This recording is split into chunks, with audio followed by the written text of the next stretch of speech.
لكل ما معهم وكانوا من قبل يستفتحون على الذين كفروا فلما جاءهم ما عرفوا كفروا به فلعنة الله على الكافرين بئس ما اشتروا به أنفسهم أن يكفروا بما أنزل الله بغيا أن ينزل الله من فضله على من يشاء من عباده فباءوا بغضب على غضب وللكافرين عذاب مهين وإذا قيل لهم آمنوا بما أنزل الله قالوا نؤمن بما أنزل علينا ويكفرون بما وراءه وهو الحق مصدقا لما معهم قل فلم تقتلون أنبياء الله من قبل إن كنتم مؤمنين ولقد جاءكم موسى بالبينات ثم اتخذتم العجل من بعده وأنتم ظالمون وإذا أخذنا ميثاقكم ورفعنا فوقكم الطور خذوا ما آتيناكم بقوة واسمعوا قالوا سمعنا وعصينا وأشربوا في قلوبهم العجل بكفرهم قل بئس ما يأمركم به إيمانكم إن كنتم مؤمنين قل إن كانت لكم الدار الآخرة عند الله خالصة من دون الناس فتمنوا الموت إن كنتم صادقين ولن يتمنوا أبدا بما قدمت أيديهم والله عليم بالظالمين ولتجدنهم أحرص الناس على حياة ومن الذين أشركوا يود أحدهم لو يعمر 1000 سنة وما هو بمزحزحه من العذاب أن يعمر والله بصير بما يعملون صدق الله العظيم الحمد لله رب العالمين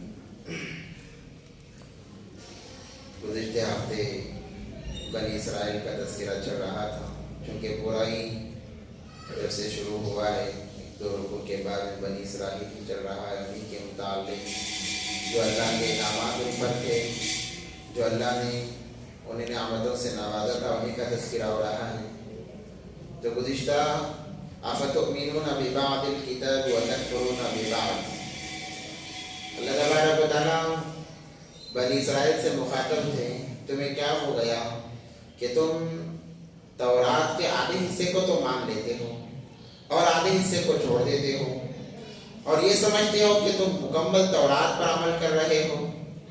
ان کا مزاج تھا 3 چیزوں سے روکا گیا تھا بنی اسرائیل کو. ایک تو سب سے پہلے قتال، آپس میں لڑے نہیں، لڑنا جھگڑنا نہ کرنا چاہیے، لڑنے جھگڑنے سے انہیں روکا گیا. اور وہ لوگ جب قتال ہوتا، لڑتے جھگڑتے، ایک دوسرے کو گھر سے نکال دیتے، گھر سے بے گھر کر دیتے، اس سے بھی منع کیا گیا. اور جب کوئی بنی اسرائیل کا آدمی قید ہو جاتا تو اسے فدیہ دے کر چھڑایا جاتا تھا، پیسے دے کر چھڑائے جاتے تھے. تو بنی اسرائیل 2 کاموں کو تو چھوڑ دیتے، ایک کام کو پابندی سے کرتے اور کہتے کہ تورات کے اندر اس کا حکم ہے اور ہم تورات پر عمل کر رہے ہیں. قتل و قتال برابر جاری رہتا، گھروں سے بے گھر کرنا برابر جاری رہتا. مگر کوئی ان کا آدمی قید ہو جاتا تو اس کو فدیہ دے کر چھڑا لیتے اور یہ سوچتے سمجھتے کہ ہم پوری تورات پر عمل کر رہے ہیں. اور کیونکہ مسلمانوں کا حال بھی تو یہی ہے، اسلام کی بنیاد 5 چیزوں پر ہے. نبی پاک صلی اللہ علیہ وسلم نے فرمایا، قال نبی صلی اللہ علیہ وسلم بنی الاسلام علی 5: اشهادة ان لا اله الا الله واشهد ان محمدا عبده ورسوله واقام الصلاة وايتاء الزكاة والحج من استطاع الیہ سبیلا وشہر رمضان. 5 چیزیں بنیادی ہیں. اور ایمان کا مدار انہی 5 چیزوں کو بیان کیا گیا ہے کہ سب سے پہلے اللہ کے ایک ہونے کی گواہی دینا، رسول اللہ صلی اللہ علیہ وسلم کے آخری نبی خاتم النبیین ہونے کی گواہی دینا، اور اس کے بعد میں اقام الصلاۃ و ایتاء الزکاۃ، 2 چیزوں کو جوڑ دیا گیا، نماز بھی قائم کرنا ہے، زکات بھی دینا ہے، اور حج تو من استطاع الیہ سبیلا ہے، جس کے بعد استطاعت ہے اس راستے کے اخراجات کو برداشت کرنے کی۔ بعض لوگوں کے دلوں میں یہ بات آتی ہے کہ بھئی پیسے جمع ہو گئے تو چلو حج کر کے آئیں گے۔ حج صاحب نصاب ہی پر فرض ہے، آپ جا کر آنے کا خود سے خرچہ برداشت کرتے ہو اور آپ کے واپس آنے تک آپ کے گھر والوں پر مالی اعتبار سے کوئی حالت نہ ہے، تبھی حج فرض ہوتا ہے، ورنہ حج فرض نہیں ہے۔ اور زندگی میں ایک مرتبہ فرض ہے، ساری زندگی ایک مرتبہ حج فرض ہے، اور بھی استطاعت والوں کے لیے۔ اب رہا اقام الصلاۃ و ایتاء الزکاۃ، بعض لوگ نماز پڑھتے ہیں زکات کو چھوڑ دیتے ہیں، زکات دیتے ہیں بعض نماز کو چھوڑ دیتے ہیں، بعض تو نماز کو بھی چھوڑ دیتے ہیں زکات کو بھی چھوڑ دیتے ہیں۔ اب کرتے کیا ہیں؟ اللہ پر ایمان لاتے ہیں، رسول اللہ صلی اللہ علیہ وسلم پر ایمان لاتے ہیں اور ایک حج کر لیتے ہیں، 3 چیزوں کو تو اپنا لیتے ہیں، 2 چیزوں کو چھوڑ دیتے ہیں اور سمجھتے ہیں کہ ہم مسلمان ہیں، کامل ایمان والے ہیں۔ نبی پاک صلی اللہ علیہ وسلم نے فرمایا جب تک یہ 5 ارکان پورے ادا نہ ہو جائیں، اگر صاحب استطاعت نہیں ہے تو حج کو چھوڑ دیجئے۔ اب رہے شہادت دینا اور نماز ادا کرنا، زکات کرنا، روزے رکھنا، اس میں سے شہادتین کو تو اپنا لیتے ہیں اور پھر 3 چیزوں کو چھوڑ دیتے ہیں، اقام الصلاۃ و ایتاء الزکاۃ و شہر رمضان، اور یہ سمجھتے ہیں کہ ہم مسلمان ہیں، جیسے بنی اسرائیل لوگ سمجھتے تھے کہ 2 کو چھوڑ دیا، 1 پر عمل کر لیا اور ہم کہتے ہیں ہم توریت کو ماننے والے ہیں، اللہ اس کی بدولت ہمیں نجات دیں گے، اور عقیدہ تھا ہم توریت والے ہیں، خاندانی ہمارا خاندان نبیوں کا خاندان ہے، 2 چیزوں کی وجہ سے گمراہ ہوئی۔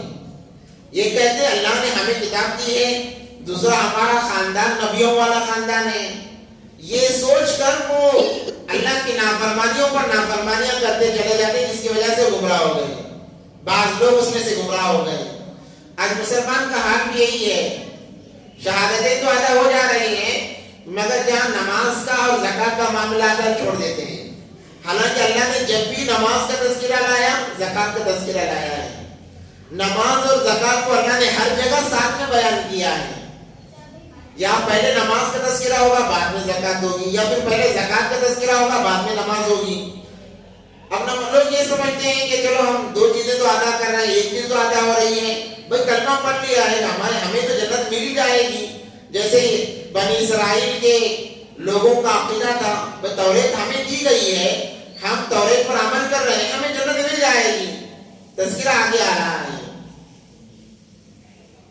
وَلَمَّا جَاءَهُمْ كِتَابٌ مِّنْ عِندِ اللَّهِ مُصَدِّقٌ لِّمَا مَعَهُمْ، اور جب ان کے پاس کتاب آئی اللہ کی طرف سے جو گواہی دینے والی تھی توریت کی، یعنی یہودیوں کا تذکرہ ہو رہا ہے، یہودیوں کا تعلق بنی اسرائیل سے ہے، تو اللہ تبارک و تعالیٰ فرما رہے ہیں جب ان کے پاس کتاب آئی اللہ کی طرف سے مصدقا لما معهم، جو تصدیق کرتی تھی، گواہی دیتی تھی توریت کی، وَكَانُوا مِن قَبْلُ يَسْتَفْتِحُونَ عَلَى الَّذِينَ كَفَرُوا، اور اس سے پہلے یہودی خود جو یہودی ہیں، مدینے کے جو یہودی تھے، اس سے پہلے جب لڑائیاں ہوتی آپس میں مشرکین کی اور یہودیوں کی جب لڑائی ہوتی تو یہودی کہتے اے اللہ جو تو ایک نبی کو آخری نبی کو بھیجنے والا ہے ان کے صدقے میں ہمیں فتح نصیب فرما، ان کے صدقے میں ہمیں کامیابی نصیب فرما، اور اس نبی پر جو تو قرآن اتارنے والا ہے اس قرآن کے بدلے میں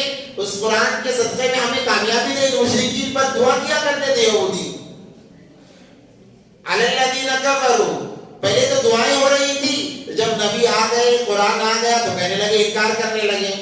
اب انکار کی وجہ کیا تھی؟ بنو اسماعیل اور بنو اسحاق کو وہ سلسلہ چلا حضرت اسحاق کے بیٹے حضرت یعقوب علیہ السلام، یعقوب علیہ السلام کے بیٹے یوسف علیہ السلام، اور یعقوب علیہ السلام کی 12 اولاد بنی اسرائیل کا سلسلہ چلا، ان کو بنو اسرائیل کہا جاتا ہے. اور ابراہیم علیہ السلام کے جو دوسرے بیٹے اسماعیل علیہ السلام تھے ان کو بنو اسماعیل کہا جاتا ہے. بنو اسماعیل میں صرف ایک نبی و آخری نبی، درمیان میں کوئی نبی نہیں. مگر بنو اسحاق کے اندر جسے بنو اسرائیل بھی کہتے ہیں، ہزاروں کی تعداد میں نبی آئے. تو ان کا گمان یہ تھا، انکار کرنے کی وجہ بتا رہا ہوں، ان کا گمان یہ تھا کہ اتنے ہزاروں نبی ہمارے خاندانوں میں آئے تو آخری نبی بھی ہمارے خاندان میں آئیں گے. اب وہ انتظار کر رہے تھے، اس سے پہلے نبی کا ظہور ہونے سے پہلے یہودی تورات کے اندر کیونکہ تمام نشانیاں پڑھ چکے تھے تو انتظار کر رہے تھے کہ جب وہ نبی آئیں گے ہمارا ساتھ دیں گے. اور مدینے والے مکہ والوں سے زیادہ تعداد میں ایمان قبول کرنے کی وجہ بھی یہی تھی کہ وہ تو انتظار میں تھے. جب پتا چلا کہ نبی ظاہر ہو چکے ہیں تو انہوں نے جا کر پہلے اسلام قبول کر لیا، اور بعض ویسے کے ویسے رہے. اور ان کے دلوں میں یہ تھا جب ہمارے خاندان میں سے نبی نہیں آئے تو ان کے دل میں حسد پیدا ہو گیا کہ اتنا بڑا جو مقام تھا، انہیں پتا تھا کہ ختم النبیین ہے، ان کا مقام تمام انبیاء سے بڑا ہے. جب اتنے بڑے نبی ہمارے خاندان میں نہیں ہیں تو ان کے دلوں میں حسد آ گیا تو ماننے سے انکار کر دیا. فلما جاءهم ما عرفوا كفروا به، جب نبی کا ظہور ہوا، قرآن ان پر نازل کیا گیا، جانتے تھے. عرب یعنی کو پہچاننے کو کہتے ہیں، وہ پہچانتے تھے، تمام نشانیاں انہیں معلوم تھی، اس کے باوجود بھی انکار کر دیا. فلعنت اللہ علی الکافرین، اللہ کی لعنت ہے انکار کرنے والوں پر. آج ہم جانتے ہیں کہ اسلام کی بنیاد 5 چیزوں پر ہے، اور یہ 5 چیزیں ملا کر ایمان بنتا ہے. صرف آپ شہادت دو گے ایمان مکمل نہیں ہوگا، صرف آپ نماز پڑھو گے ایمان. حدیث میں تو آتا ہے، نبی پاک صلی اللہ علیہ وسلم نے فرمایا جو زکات نہیں دیتا اس کی نماز بھی قبول نہیں ہے، جو زکات نہیں دیتا اس کی نماز بھی قبول نہیں ہے. یہ 5 کے 5 ارکانوں کو ساتھ میں لے کر چلنا ہے. اگر صاحب استطاعت نہیں ہے تو 2 چیزوں سے نکل جاتی ہیں، زکات نکل جاتی ہے، حج نکل جاتا ہے. اب 3 چیزوں کا تو مجموعہ ہونا چاہیے. تو ہم اپنی زندگیوں میں دیکھیں کیا ان 5 ارکانوں میں سے اگر میں صاحب استطاعت ہوں تو 5 ارکان میری زندگی میں ہیں تو میں کہہ سکتا ہوں کہ ہاں ایمان میرے پاس ہے. اور اگر استطاعت نہیں ہے تو 3 چیزوں کو دیکھنا پڑے گا. یہ تینوں چیزیں برابر آدھا ہو رہی نہیں ہو رہی ہیں. اگر ایک بھی اس میں کم ہو رہی ہے تب بھی خطرے میں ہے. اور اگر صاحب استطاعت ہونے کے باوجود اس میں سے 2-3 چیزیں آدھا ہو رہی تو کامل ایمان والا نہیں بلکہ اس کا ایمان ادھورا کا ادھورا ہے. اور یہ لوگ جانتے بھی ہیں، یہ نہیں کہ کسی کو پتا نہیں، ایسا معاملہ نہیں ہے. ہر ایک کو معلوم ہے یہ ارکان ضروری ہے، اس کے باوجود بھی چھوڑ دیتے ہیں. جیسے بنی اسرائیل کے لوگ چھوڑ دیتے، یہودی چھوڑ دیتے تھے. تو اللہ تبارک و تعالیٰ فرما رہے ہیں فلعنت اللہ علی الکافرین. کافرین سے مراد کفر کرنا ہی نہیں ہے بلکہ انکار کرنے والے کو بھی کافر کہتے ہیں. کافر کو کافر اسی لیے کہا جاتا ہے کہ وہ اسلام کا انکار کرتا ہے، اللہ کا انکار کرتا ہے، رسول کا انکار کرتا ہے، اس کو کافر کہا جاتا ہے. تو اللہ فرمائے فلعنت اللہ، اللہ کی لعنت ہے انکار کرنے والوں پر یا کافرین پر. بئس ما اشتروا به انفسهم، بری چیز انہوں نے خریدی ہے اپنے آپ کے لیے. ان یکفروا، کہ انکار کرتے ہیں، کفر کرتے ہیں، بما انزل اللہ، جو کچھ اللہ نے نازل کیا، بغیا، ضد کی وجہ سے. ضد کہ ہمارے خاندان میں آنا چاہیے تھا دوسرے خاندان میں آ گئے، اب ہماری عزت کیا باقی رہی. اور اس سے پہلے تو دعائیں بھی کرتے تھے، لوگوں کو معلوم تھا. جب پتا چلا کہ بنو اسماعیل میں سے آئے ہیں تو لوگ ان کا مذاق بنائیں گے کہ تم دعائیں کیا کرتے تھے، تم کہا کرتے تھے ہمارے خاندان میں سے نبی آنے والے، اب دیکھو دوسرے خاندان میں نبی آ گئے. تو یہ ضد کی وجہ سے ایک انکار کرتے، ہر چیز کا انکار کرتے. ان ينزل اللہ، جو کچھ اللہ نازل کرتے ہیں اپنے فضل سے، اور اللہ کا فضل وہ جس کو چاہے عطا کر سکتے ہیں.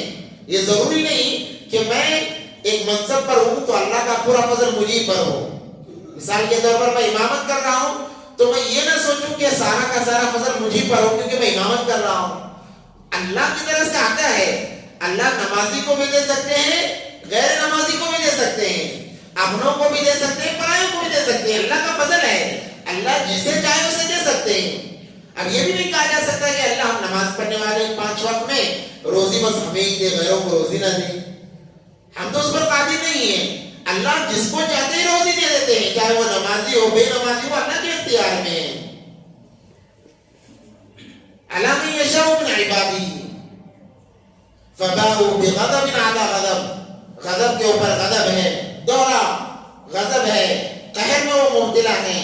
وللکافرین عذاب مہین، اور کافروں کے لیے دردناک عذاب ہے. کافروں کے لیے کیسا عذاب ہے؟ دردناک عذاب ہے.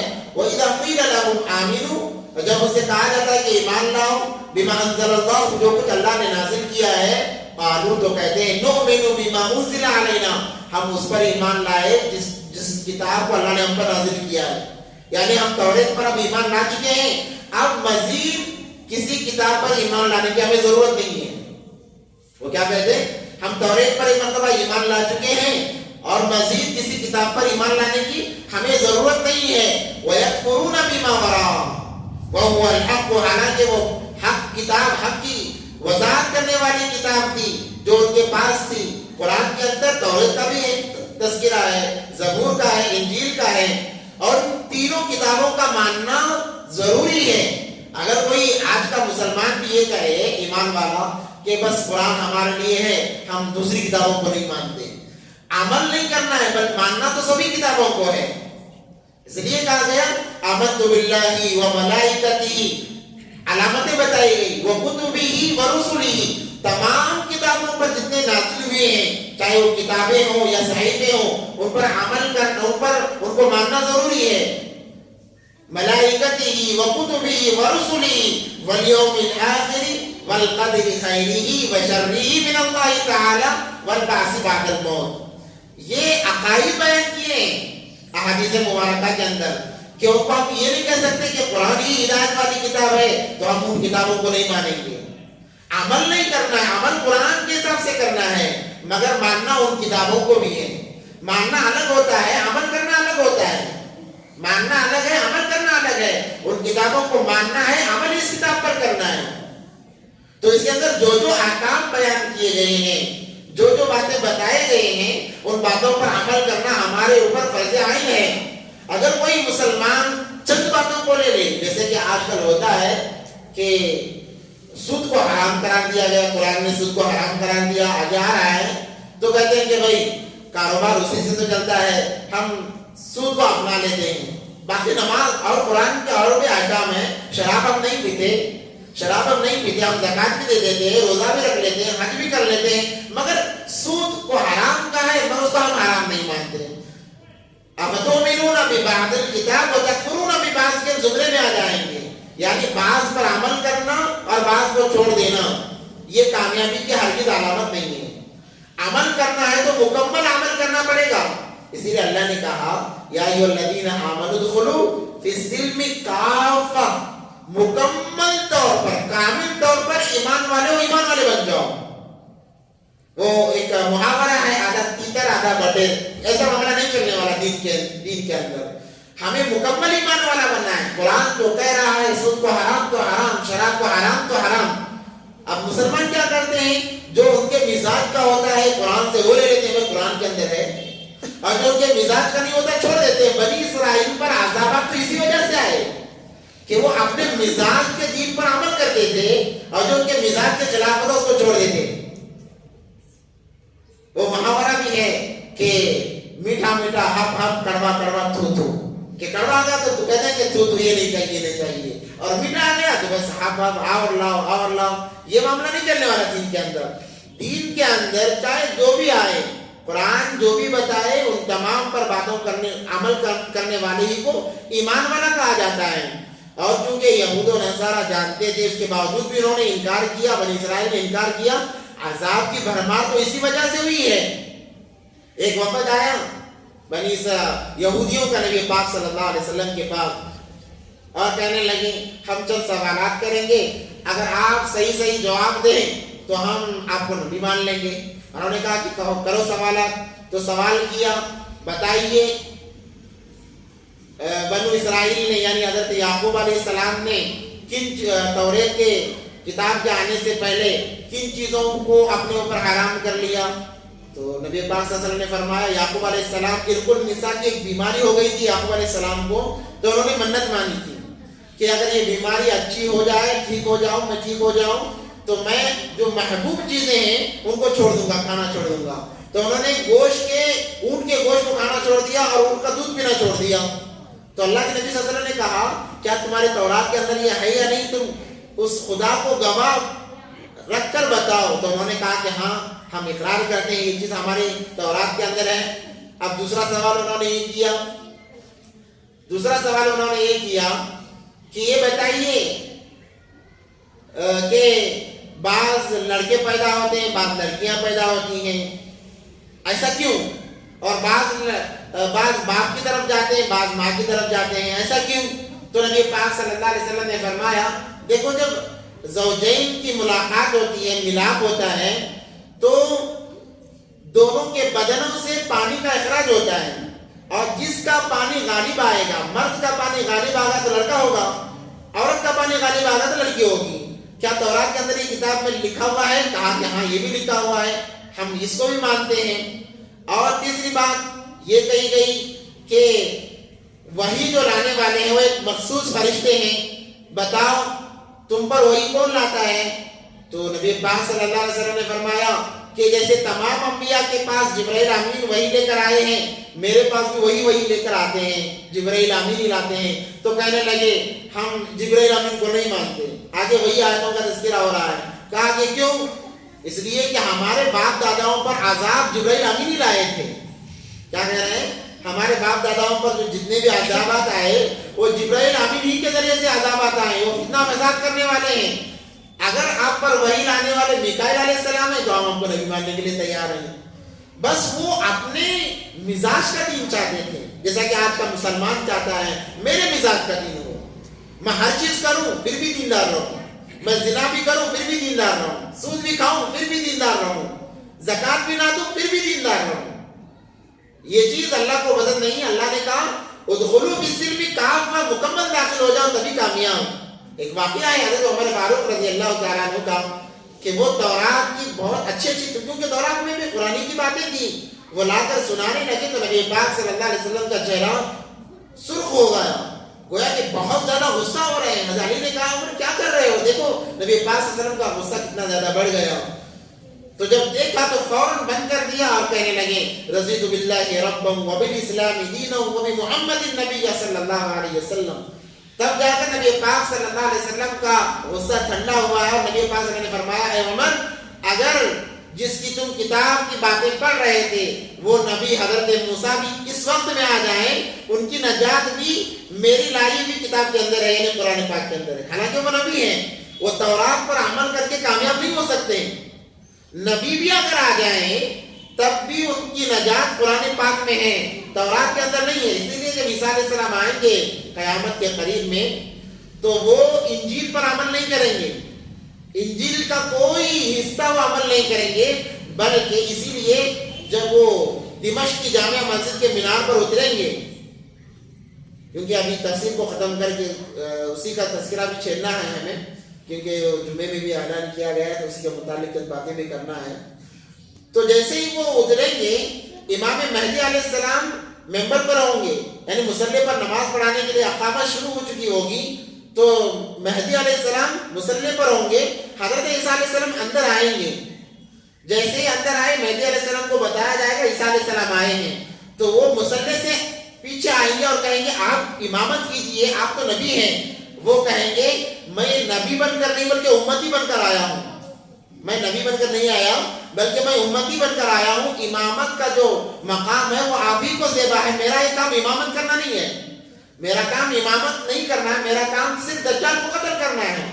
تو حضرت عیسیٰ علیہ السلام امام مہدی کے تابع میں ہو کر نماز پڑھیں گے, اور امام مہدی جو ہیں وہ امت رسول ہیں, اور وہ قرآن کے حساب سے اس شریعت محمدی کو عمل کرنے والے ہیں. تو گویا عیسیٰ علیہ السلام بھی شریعت محمدی کو فالو کریں گے. جب مہدی علیہ السلام کا انتقال ہو جائے گا اس کے بعد 40 سال تک حضرت عیسیٰ علیہ السلام رہیں گے, فیصلہ قرآن سے ہی کریں گے, احادیث سے ہی کریں گے, اپنی انجیل سے نہیں کریں گے. تو مکمل کامیابی جو دین ہمارے پاس ہے اسی کے اندر مکمل کامیابی ہے. اس سے ہٹ کر اگر ہم یہ سوچیں گے اس کو بھی لے لیں گے اس کو بھی لے لیں گے تو وہ کامل ایمان والے ہونے کی علامت نہیں ہے, اسی کا تذکرہ ہو رہا ہے.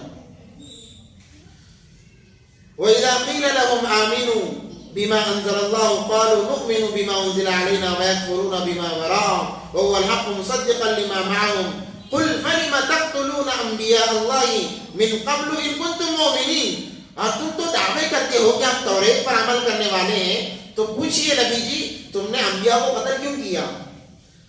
توریت کے اندر نبیوں کو قتل کرنا حرام ہے، گناہ تھا، تو تم نے انبیاء کو کیوں قتل کیا؟ فَلِمَ تَقْتُلُونَ انبیاء من قبل ان کنتم مومنین، اگر تم مومن سمجھتے ہو، کیونکہ اس زمانے میں توریت پر عمل کرنے والے مومن، توریت پر عمل کرنے والے، اگر آج بھی مکمل توریت جیسی نازل ہوئی ہے اسی کے مطابق اگر عمل کرنے والے ہیں تو انہیں صاحب کتاب کہا جاتا ہے. کیا کہا جاتا ہے؟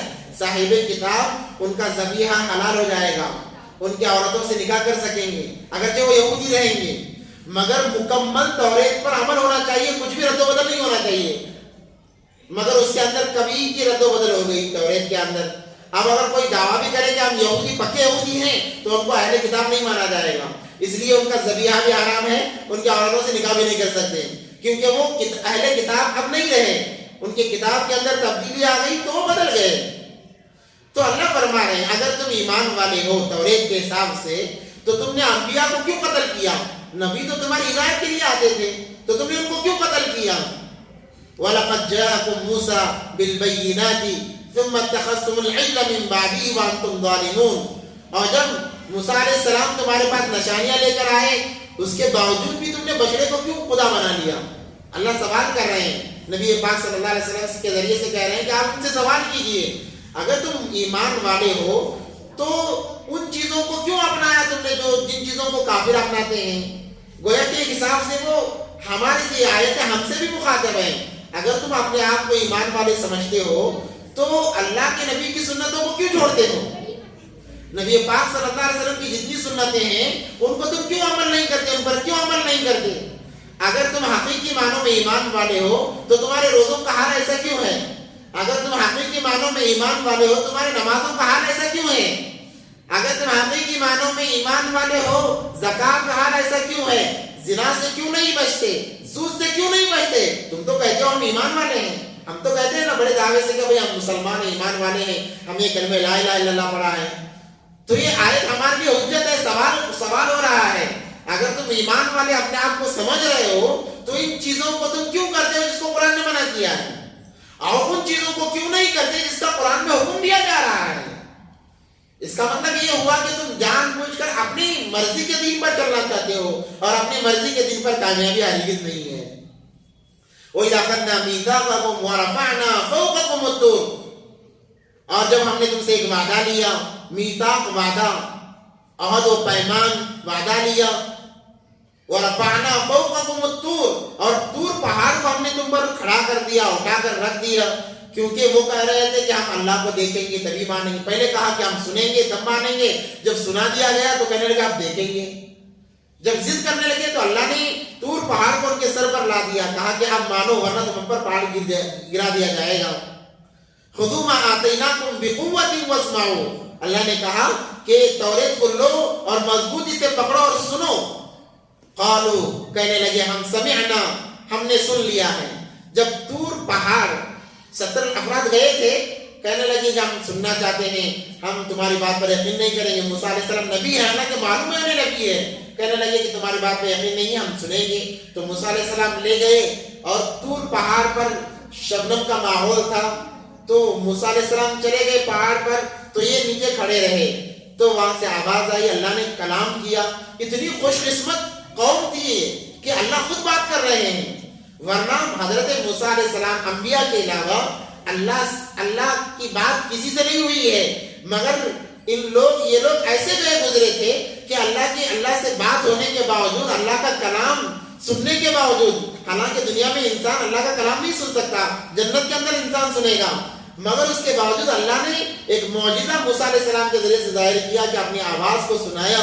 تب وہ کہنے لگے ہو سکتا ہے تم غائب ہو گئے تو تمہیں نے ہم سے بات کی ہوگی، ہم ماننے والے نہیں ہیں جب تک آنکھوں سے اللہ کو نہ دیکھ لیں. جب یہ باتیں ہوئی تو اللہ کو غصہ آیا، کیونکہ نبی پر الزام لگایا جا رہا ہے، ان کو جھوٹا کرنے کی کوشش کی جا رہی ہے. اللہ نے طور پہاڑ کو کھڑا کر لا کر رکھ دیا بالکل سروں کے اوپر، کہا کہ اب مانو، اگر نہیں مانو گے تو پہاڑ کو گرا دیا جائے گا.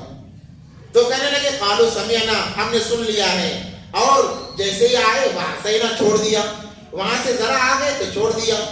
تو ایک مشہور واقعہ ہے، لطیفہ بھی ہے، کہ ایک آدمی چڑھا درخت کے اوپر کچھ پھل توڑنے کے لیے، اور اتفاق یہ تھا چڑھنا جانتا تھا، اترنا نہیں جانتا تھا۔ اب یہ چڑھا، چڑھنے کو تو چڑھ گیا، اب جب نیچے دیکھا تو اس کے ہاتھ پاؤں نیلے ہو گئے، کہنے لگا اترنا بھول گیا، اب میں کیا کروں، رونے لگا، چلانے لگا، دور دور تک کوئی نظر بھی نہیں آ رہا ہے۔ اب موت کے لالے پڑ گئے، اسے معلوم ہے اگر گرا تو ہڈی پسلی ایک ہو جائے گی، رونے لگا، چلانے لگا۔ جب وہ کہتے ہیں نا کہ جب ہر طرف کے دروازے بند ہوتے ہیں تو بس مسجد کا دروازہ نظر آتا ہے۔ آج کل مسلمانوں کا یہی حال ہے، ہر طرف سے بھٹکار پڑی تو دعوت کے ساتھ ایک ہو جاتے ہیں کہ بھائی اللہ کے راستے میں لے چلو، اس سے پہلے 1000 مرتبہ گئے، کہتے ہیں کہ بھائی یہ بیکار لوگ ہیں، ان سے بچا جاتا تھا، مگر جب حالات آئے کہتے ہیں کہ بھائی اب اللہ کے راستے میں لے چلو۔ یا پھر جب اللہ نے عائش میں رکھا تھا، مسجد کی طرف آنے کی توفیق نہیں تھی، اب کہتے ہیں کرونا میں کہنے لگے بھائی مسجد کھولو، مسجد میں نماز پڑھنا چاہتے ہیں۔ اللہ نے اس سے پہلے موقع دیا تھا، بلا رہے تھے، اللہ آنے کے لیے تیار نہیں تھے، جب اللہ نے راستے بند کر دیے اب کہتے ہیں کہ مجھے ایک آدمی کو لے لو اندر، ایک آدمی کو لے لو۔ تو وہ چڑھ گیا، رونے لگا، چلانے لگا، جب تمام امیدیں ختم ہو گئی تو اب کہنے لگا یا اللہ سب کچھ کرنے والا تو ہے۔ کیا کہنے لگا؟ یا اللہ سب کچھ کرنے والا تو ہے۔ اس سے پہلے یہ بات نہیں آئی زبان پر، مگر اللہ بھی بڑے غفور الرحیم ہے، انسان کچھ بھی کر لے، کچھ بھی کر لے، مگر جب بھی اللہ کی طرف متوجہ ہوتا ہے، اللہ اس کی طرف ایسے متوجہ ہوتے ہیں جیسے کہ اس نے کچھ کیا ہی نہیں ہے۔ یہ اللہ کی عجیب شان ہے، عجیب شان ہے، ایسا متوجہ ہوتے ہیں جیسے پہلی دفعہ متوجہ ہو رہے ہیں۔ وہ عجیب کیا محبت ہوگی بندوں سے۔ اسی لیے آدمی بت خانے کے پاس، بت کے پاس بیٹھ کر یا سنم یا سنم یا 70 سال تک لگاتار وہی گیت گا رہا ہے۔ جب اسے نیند کا جھونکا آیا، نیند کے جھونکے میں یا سمجھ کہا، اللہ نے مغفرت کر دی۔ پوزیشن کی اللہ یہ کیا معاملہ، وہ سو رہا تھا، نیند کی آغوش میں جا رہا تھا، تب اس نے تیرا نام لیا۔ تو اللہ فرماتے ہیں چاہے جیسے بھی وہ میرا نام تو لیا ہے، میرا نام تو لیا ہے۔ تو اللہ اتنے منتظر رہتے ہیں، جب تمام راستے بند ہو گئے تو کہنے لگا یا اللہ تو ہی سب کچھ کرنے والا ہے، تو ہی مارنے جلانے والا ہے، یا اللہ بس ایک مرتبہ مجھے نیچے اتار دے، بس میں پار ہو جاؤں، بچ جاؤں بس۔ یا اللہ اگر صحیح سلامت نیچے اتر گیا تو تیرے راستے میں میں ایک اونٹ قربان کروں گا۔ کیا کروں گا؟ ایک اونٹ تیرے راستے میں تیرے نام پر ذبح کر دوں گا، کیونکہ اونٹ کی قیمت بہت زیادہ کروڑوں کی تھی اس وقت میں، اونٹ ہی سب سے بڑی نعمت تھی۔ تو اس نے کہا کہ جان ہے تو جہان ہے، جان ہے تو جہان ہے، بچ جاؤں گا تو کچھ بھی کر سکتا ہوں۔ تو اس نے کہا ایک اونٹ تیرے راستے میں دے دوں گا۔ تو اللہ کو حالانکہ معلوم تھا، اللہ نے توفیق دی، ذرا نیچے اترا۔ اب کہنے لگا یا اللہ ابھی بہت اونچائی پر ہوں، یا اللہ اور ذرا کرم ہو جائے، اور ذرا میں نیچے آ جاؤں، البتہ اونٹ تو نہیں ہوگا، مہنگی ہے، البتہ گائے ضرور دوں گا۔ کیا کہنے لگا؟ البتہ گائے ضرور دوں گا۔ تو اللہ نے اور توفیق دی، اور ذرا نیچے آیا، اور ذرا جب نیچے آیا تو آدھا مسئلہ تو ہو گیا تھا۔ اب وہ کہنے لگا یا اللہ اتنا آ ہی گیا ہوں تو اور ذرا نیچے اتار دے۔ اب کی بار گائے بھی مہنگی ہو رہی ہے، البتہ دمبا دوں گا، دمبا ہو سکے گا، گائے بھی مہنگی ہو رہی ہے۔ تو اللہ نے اسے اور نیچے اتار دیا۔ اب جب بچنے کے امکانات آ گئے کہ اگر گر بھی جاؤں گا کچھ ٹوٹے گا، بچ تو جاؤں گا، جب یقین ہو گیا تو کہنے لگا یا اللہ اور نیچے اتار دے۔ اب کی بار دمبا بھی مہنگا ہو جائے گا، البتہ مرغی دوں گا۔ کیا کہنے لگا؟ مرغی دوں گا۔ تو اللہ نے اسے اور بالکل قریب، ابھی چھلانگ لگا کر آ سکتا تھا، اتنے قریب آ گیا تو جھٹ سے چھلانگ لگا کر کہتا ہے یا اللہ مرغی بھی مہنگی ہے، انڈا تیرے راستے میں قربان کرتا ہوں۔ کیا کہتا ہوں؟ انڈا تو دے دیتا ہوں۔ تو یہ معاملہ جب حالات آتے ہیں تو انسان کو بس اللہ ہی نظر آتا ہے۔ تو بنی اسرائیل نے بھی ایسا ہی کیا، جب پہاڑ تھا تو کہنے لگے اے اللہ ہم ماننے کے لیے تیار ہے، جیسے ہی پہاڑ کو ہٹا لیا گیا وہاں سے ہی نہ چھوڑ دیا۔ وَأُشْرِبُوا فِي قُلُوبِهِمُ الْعِجْلَ بِكُفْرِهِمْ۔ تو اللہ تبارک و تعالیٰ نے ان کے اس نافرمانی کی وجہ سے کتنی نعمتیں، ایک نعمتوں کا ایک انبار ہوتا ہے مخلوقات پر، جو سمجھ رکھنے والے ہیں، سمجھ بوجھ رکھنے والے ہیں، اللہ کی اتنی نعمتیں کھاتے ہیں، اللہ کا بھی بھوکا نہیں رکھ رہا، ہر ضرورت اللہ اپنے غیب کے خزانے سے پوری کر رہا ہے۔ اس کے باوجود جب انسان گناہ پر اڑ جاتا ہے نا تو اللہ تبارک و تعالیٰ اس انسان کے دل میں کفر کو ایسا غالب کر دیتے ہیں کہ اس کے بعد میں حق بات اس کے دل پر اثر نہیں کرتی۔ تو تو یہاں پر وہی بیان کیا ہو رہا ہے وَأُشْرِبُوا فِي قُلُوبِهِمُ الْعِجْلَ، تو اللہ تبارک و تعالیٰ نے پلا دیا ان کے دلوں میں بچڑے کی محبت کو. اللہ نے ایسی بچڑے کی محبت ڈال دی گویا کہ انہوں نے بچڑے کی محبت کو پی لیا ہے. بِكُفْرِهِمْ، ان کے کفر کی وجہ سے. اتنی نعمتیں موسیٰ علیہ السلام کے، اتنی کرامات، اتنے معجزات دیکھنے کے باوجود بھی وہ انکار کرتے ہیں. تو اللہ کو غصہ ہے، اللہ نے بچڑے کی محبت کو پلا دیا. قُلْ بِئْسَ مَا، آپ کہہ دیجئے کیا ہی برا ہے، یَأْمُرُكُمْ بِهِ ایمانکم، جسے وہ خریدتے ہیں اپنے ایمان کو یا بیچتے ہیں، ان کنتم مؤمنین، حالانکہ تم ایمان والے تھے. یعنی بتانا یہ چاہے اللہ تبارک و تعالیٰ یہ فرما رہے ہیں کہ تمہیں کیا ہو جاتا ہے کہ اتنی تمام چیزوں کے باوجود، احکام خدا بندی آنے کے باوجود بھی تم دنیا دار بن کر زندگی گزارتے ہو. یہ تو بہت بری بات ہے. قُلْ إِنْ كَانَتْ لَكُمُ الدَّارُ الْآخِرَةُ، اور ان کا یہ تھا، وہ کہتے تھے کہ ہم اہل ایمان والے ہیں کیونکہ ہمارے باپ دادا نبی انبیاء میں سے تھے، نبیوں کا سلسلہ بس ہم ہی سے شروع ہوا ہے، اور ہم توریت کو ماننے والے ہیں، جس کی وجہ سے جنت ہماری مقدر ہے. وہ کہتے ہم ضرور بھی ضرور جنت میں جائیں گے، جنت میں ہمیں جانے سے کوئی روک نہیں سکتا، ہم ضرور جنت میں جا کر رہیں گے. ان کا دعویٰ تھا. جیسے کہ آج کل مسلمان کہتے ہیں کلمہ پڑھ لیا، بھائی کیا ہوا بندے، ایمان والے جنت میں ضرور جاتے ہیں. ایک بات ہوتی ہے لوگوں کی، ہم ضرور جنت میں جائیں گے، گویا جنت ہمارے خاندان کی جاگیر ہے کہ جیسے ہی مرے جنت میں چلے گئے. اتنا آسان نہیں ہے. جنت اتنی آسان بھی نہیں ہے کہ ایرا گیرا چلا جائے، اور اتنی مشکل بھی نہیں ہے کہ اسے ہر کوئی محروم ہو جائے. درمیانی چیز ہے، درمیانی چیز ہے. اگر کوئی انسان مسلمان ایمان والا جنت میں جائے گا، مگر جنت میں جانے تک کے جو مراحل ہیں وہ طے کرنا ضروری ہے. ایک انسان اگر یہ سوچ کر کہ ہم مسلمان ہیں جنت میں جا کر رہیں گے، اگر اس غلط فہمی میں رہ رہا اور کہتے ہیں کہ بھئی چھوڑو اللہ معاف کرنے والے ہیں، اللہ کب معاف کریں گے؟ جب تمہارے دل میں ایمان پر چلنے کا شوق ہوگا، جذبہ ہوگا، اس کے باوجود کبھی کوتاہی ہو رہی ہے. تمہارے دل میں نہ ایمان پر چلنے کا شوق ہے، نہ نمازوں کا، نہ زکوٰۃ کا، نہ روزوں کا، کچھ بھی شوق نہیں ہے، اور کہتے ہیں اللہ غفور الرحیم ہے، معاف کرنے والے ہیں، اللہ غفور الرحیم ہے، معاف کرنے والے ہیں. ایک ماں باپ، اگر بچہ یہ سوچے کہ چلو ماں باپ کی بات نہ بھی مانوں گا تو ماں باپ کھانا ضرور دیں گے، اگر یہ غلط فہمی میں رہا تو بھوکا مرے گا. مرتا نہیں، ماں باپ بھوکا رکھ دیتے ہیں اسے. کیوں؟ اتنا سب کچھ ہم نے کیا تو پھر ہماری نافرمانی کر رہا ہے. جب ماں باپ ان کی بات نہ ماننے پر بچے کو بھوکا رکھ سکتے ہیں تو کیا اللہ نہیں پکڑ سکتے کہ اتنی نعمتیں ملی، سب کچھ ملا، اور یہ کہتا ہے کہ تمام چیزوں کو چھوڑ کر اللہ غفور الرحیم ہے. ہاں غفور الرحیم ضرور ہے، اللہ معاف کرنے والے ضرور ہیں، مگر ویسے اعمال بھی تو ہونے چاہیے. تو وہ کہتے ہیں کہ ہم جنت والے ہیں، بس مرنے کی دیر ہے، یہاں روح نکلی، یہاں ہم جنت میں داخل ہو گئے. یہ ٹھان لیا تھا ہم لوگوں نے. تو اللہ تبارک و تعالیٰ فرما رہے ہیں آپ کہہ دیجئے، قل آپ کہہ دیجئے ان کانت لکم الدار الآخرہ عند اللہ، اگر اللہ کے نزدیک تمہارا اتنا مقام ہے کہ اللہ نے تمہارے لیے گھر متعین کر کے رکھ دیا ہے. وہ کہتے ہیں ایک جنت ہمارے لیے مقدر ہے کیونکہ ہم انبیاء کے خاندان میں سے ہیں. اگر تمہارا یہ گمان ہے کہ اللہ کے نزدیک تمہارا یہ گھر متعین ہے، جنت متعین ہے، اور خالص کہتے ہیں کہ بس ہمارے لیے جنت ہے، توریت کو ماننے والوں کے لیے ہی جنت ہے، دوسروں لوگوں کے لیے جنت نہیں ہے. اور وہ صحابہ سے کہتے، یہودی صحابہ سے کہتے کہ تم ہمارے جیسے بن جاؤ تمہیں جنت ملے گی، تم قرآن کو مانو گے تو جنت نہیں ملے گی تمہیں. اس طرح کی باتیں کرتے ہیں اور کہتے خالصۃ من دون الناس، دوسرے لوگوں کے علاوہ سے ہمارا ہی مقام اللہ کے دربار میں زیادہ ہے. فتمنوا الموت ان کنتم صادقین.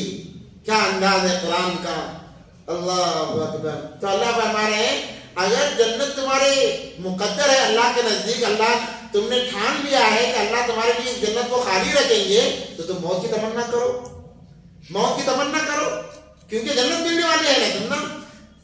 کیونکہ یہودیوں کے اندر آج بھی یہودی جو ہیں وہ موت سے بہت خوف کھاتے ہیں، موت سے بہت زیادہ ڈرتے ہیں.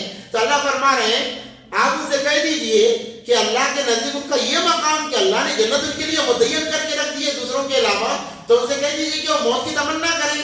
اگر وہ اپنی بات میں سچے ہیں تو موت موت کی تمنا کریں, پھر دیکھیں کیا ہوتا ہے, جنت ملتی ہے نہیں ملتی ہے. آج بھی جو لوگ کہتے ہیں کہ ہم جنت میں جا کر رہیں گے تو پھر مرنے کی تمنا کرو. حالانکہ دعا مانگنی نہیں چاہیے. فقہاء اکرام فرماتے ہیں کہ موت کی دعا نہیں مانگنی چاہیے. ہاں جب انسان تنگ آ جائے تو یہ دعا کر سکتا ہے, اے اللہ جو میری زندگی ہے اگر اس زندگی میں میرے لیے خیر ہے تو زندگی زندہ رکھ, اور اگر میری موت میں مجھے خیر ہے تو اللہ مجھے موت دے. بس یہ دعا کر سکتا ہے مگر موت کی تمنا نہیں کر سکتا. یہاں اللہ ان کو آگاہ کرنے کے لیے کہہ رہے ہیں اگر تمہارے دلوں میں یہ بات ہے کہ تم جنت کے مستحق ہو تو کہو موت کی تمنا کرو. تم موت کی تمنا کیوں نہیں کرتے؟ ان کو تم صادقین. وَلَن يَتَمَنَّوْا, قرآن خود کہتا ہے, اللہ فرما رہے ہیں وَلَن يَتَمَنَّوْا أَبَدًا, وہ کبھی موت کی تمنا نہیں کریں گے. بلکہ موت سے تو اتنا ڈرتے ہیں. آج بھی دیکھیں اسرائیل وغیرہ میں اگر یہودی مارے جاتے ہیں تو وہ چیخ پکار کر دیتے ہیں کہ بھئی اتنے لوگ مر گئے, اتنے تعداد کو بڑھا کر بتاتے ہیں.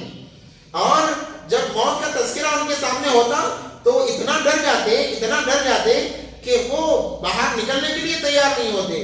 آج بھی علماء فرماتے ہیں آج بھی یہودیوں کے اندر, حضرت مولانا سعید احمد صاحب پالنپوری رحمۃ اللہ علیہ کو اس کے ترجمے میں لکھتے ہیں کہ وہ ایک مرتبہ لندن میں جس جگہ ان کی تفسیر ہوتی تھی وہاں اکثر و بیشتر یہودیوں کا علاقہ, چونکہ علاقائی یہودیوں کا, مسلمان بہت تھوڑے تو وہاں پر ان کی تفسیر ہوتی تھی رحمۃ اللہ علیہ کی.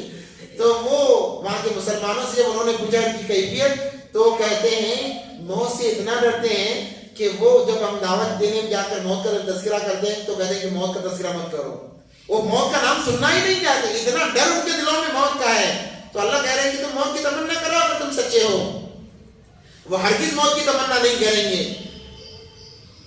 اور وہ چاہیں گے بھی نہیں, مرنا بھی نہیں چاہیں گے. واللہ علیم بالظالمین, اللہ جانتے ہیں ظالمین کو کہ وہ کیا کرنے والے ہیں.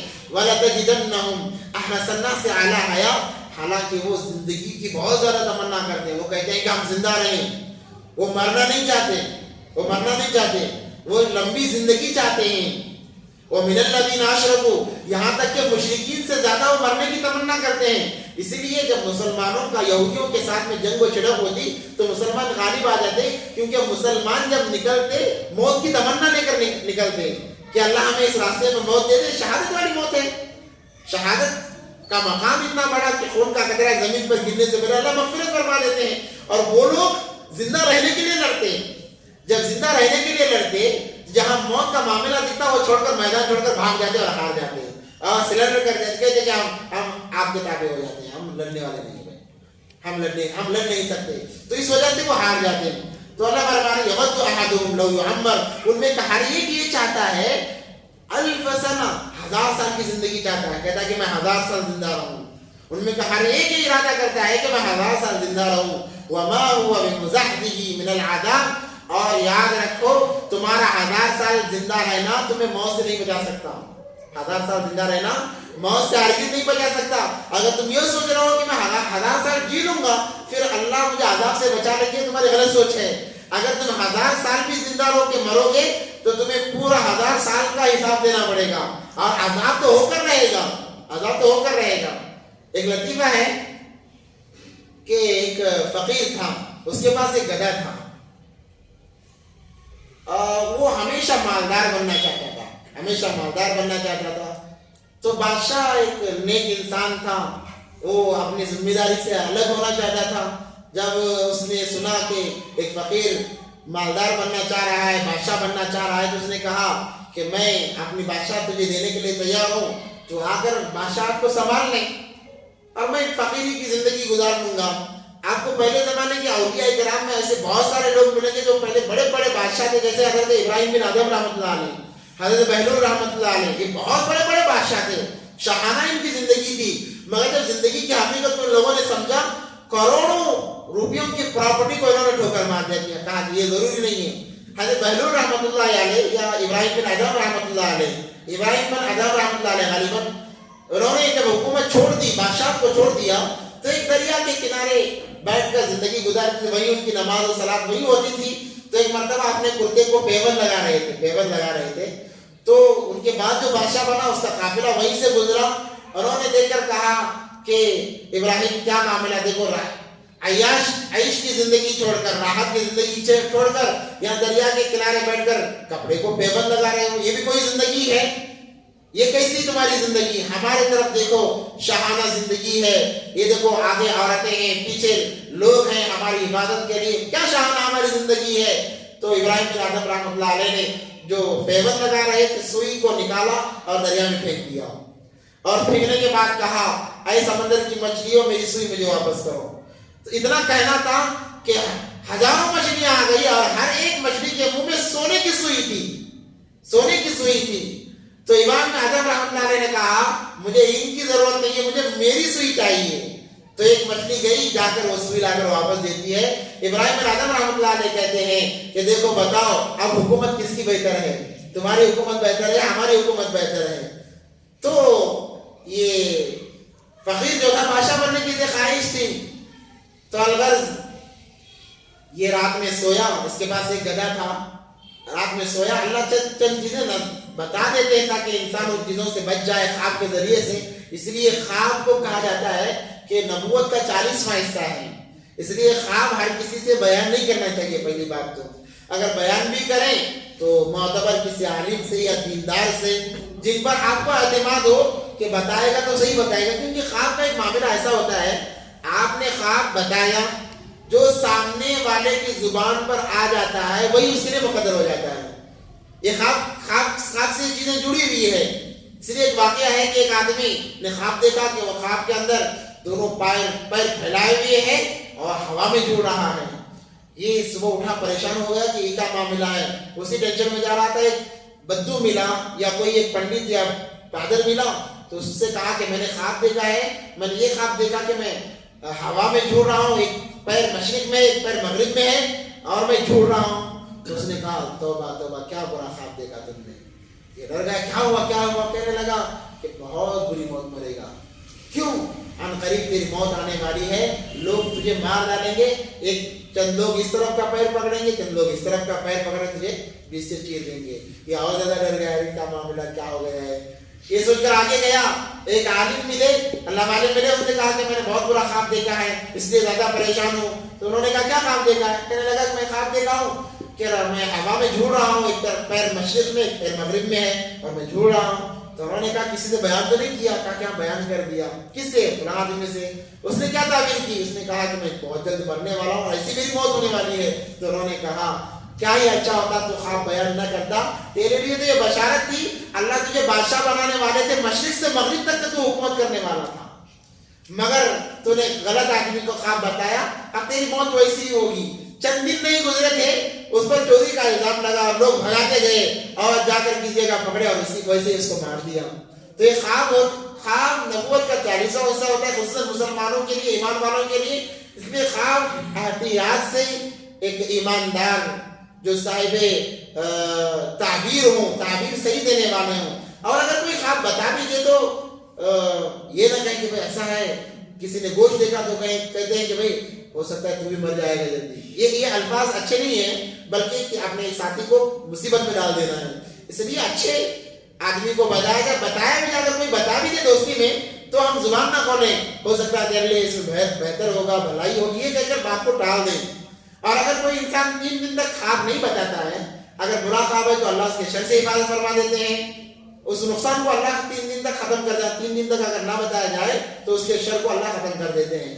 الغرض تو یہ فقیر سویا، رات میں سویا، سونے کے بعد میں پوری دنیا ختم ہو گئی، یہ بھی مر گیا۔ اللہ نے حساب کے لیے اسے بلایا، بلانے کے بعد کہا بتا میں نے جو نعمتیں دی تھی اس نعمتوں کا تو نے کیا کیا؟ کہنے لگا اللہ کوئی ویسی تو نعمت نہیں تھی، بس فقیری کی زندگی تھی، مانگ کر جیتا تھا، ایک گدھا تھا، بس وہی گدھا ہے، یا اللہ پھر گدھے کا کیا حساب دوں؟ تو اللہ تبارک و تعالیٰ بتا رہے ہیں تو نے گدھے کے اوپر فلاں دن میں فلاں وقت میں اس کے حیثیت سے زیادہ وزن ڈالا تھا، اس کے لیے اتنے سال تجھے جہنم میں جلنا پڑے گا۔ اور اس کے بعد میں کبھی تو نے فلاں دن میں تو نے گدھے کو ایک دن بھوکا رکھا تھا، کیونکہ جانوروں کے حقوق ہوتے ہیں، تو نے اس کے حق ادا نہیں کیا، تجھے اتنے سال جہنم میں جلایا جائے گا۔ یہ کہہ کے تقریباً کئی ہزار سال کے جہنم کے ہو گئے۔ یہ ڈر کے اٹھ کر کہنے لگا توبہ توبہ، جب یہ گدھے کا حساب میں دے نہیں سکتا تو پھر حکومت کا کیا حساب دوں گا؟ بادشاہ نے اسے صبح بلایا کہ بھائی حکومت دے لے، گدھا مجھے دے دے، تو کہنے لگے کہ نہیں میں گدھے پر ہی برابر ہوں، میں یہ گدھے کا حساب نہیں دے پا رہا ہوں، حکومت کا کیا حساب دوں گا؟ مگر آج لوگوں کو ایک بڑا بننے کی ایک عجیب چاہت ہے. انسان جتنا بڑا ہوگا اللہ کی طرف سے آزمائش بھی اتنی آئیں گی اور حساب کو ایسا ہی دینا پڑے گا. تو بات کہاں سے کہاں چلی گئی؟ تو بات ہو رہی تھی کہ وہ لمبی زندگی چاہ کر یہ چاہتے تھے کہ اگر زیادہ جی لیں گے تو ہمیں حساب نہیں ہوگا. تو اللہ فرما رہے تم چاہے جتنی لمبی زندگی جی لو، جتنی لمبی زندگی ہوگی ساری زندگی کا حساب دینا پڑے گا، ساری زندگی کا حساب دینا پڑے گا. یہاں تک کہ حضرت عبدالرحمن بن عوف رضی اللہ تعالیٰ عنہ کے متعلق نبی پاک صلی اللہ علیہ وسلم نے فرمایا کہ صحابہ کرام بیٹھے ہوئے تھے، اللہ کے نبی پاک صلی اللہ علیہ وسلم فرماتے جا رہے تھے جنت میں ابو بکر پہلے داخل ہوں گے، عمر، عثمان و علی اور تمام عشرہ مبشرہ. جب حضرت عبدالرحمن بن عوف رضی اللہ عنہ کا نام آیا تو خاموش ہو گئے اور کہا کہ میں دیکھ رہا ہوں عبدالرحمن بن عوف اپنے گھٹنوں کے بل جنت میں آ رہے ہیں. تو پریشان ہو گئے کہ اللہ کے نبی ایسا کیوں؟ کہا کہ تمہارے پاس مال زیادہ ہے، تمہیں پورے مال کا حساب دیتے دیتے اتنی تاخیر ہو جائے گی کہ 500 سال بعد تم جنت میں داخل ہوگی. اگر کہ علماء نے اس حدیث پر کلام کیا ہے، بتانا یہ مقصود ہے کہ اور ان کا مزاج ایسا تھا. حدیث صحابہ کے اندر لکھا ہوا ہے کہ اما عائشہ رضی اللہ تعالیٰ عنہ گھر کے اندر تھی، ملک شام سے مال آیا، اونٹوں پر، گھوڑوں پر. ایک اونٹ ان کا مدینے میں تھا تو دوسرا ملک شام میں تھا. بڑے مالدار تھے اور ایسا محسوس ہو رہا تھا کہ کوئی قافلہ مدینے پر چڑھائی کرنے کے لیے آ گیا، یعنی حملہ کرنے کے لیے آ گیا. گھوڑوں کے چلنے کی آواز کی وجہ سے پوچھا گیا، اما عائشہ نے پوچھا کہ کسی نے حملہ کیا مدینے پر؟ کہا کہ اللہ امی جان حملہ تو نہیں ہوا، عبدالرحمن بن عوف کا مال آیا ہے. تو انہوں نے کہا کاش اس بات کی اطلاع عبدالرحمن بن عوف کو ہو جاتی کہ نبی پاک صلی اللہ علیہ وسلم نے فرمایا کہ جنت میں سب سے آخر میں عبدالرحمن بن عوف جائیں گے اپنے مال کی وجہ سے. جب یہ بات پہنچی ان کو تو جتنا مال تھا سارا کا سارا اللہ کے راستے میں قربان کر دیا. کہا کہ یہ سارا کا سارا مال اللہ کے لیے صدقہ ہے. اب اندازہ لگاؤ، ہزاروں میل کا فاصلہ ہے مدینہ سے ملک شام. ایک اونٹ مدینے میں ہے تو دوسرا اونٹ ملک شام میں ہے. اتنا مال. اور جب یہ بات سنی تو سارا کا سارا مال لگا دیا. تو جتنی لمبی زندگی ہوگی اتنا حساب سخت ہوگا. تو یہ یہودی کہتے ہیں کہ ہم 1000 سال جیے اور ان کا گمان یہ ہے کہ زیادہ جی لیں گے تو حساب کم ہوگا. ایسا نہیں ہے. اللہ فرما رہے ہیں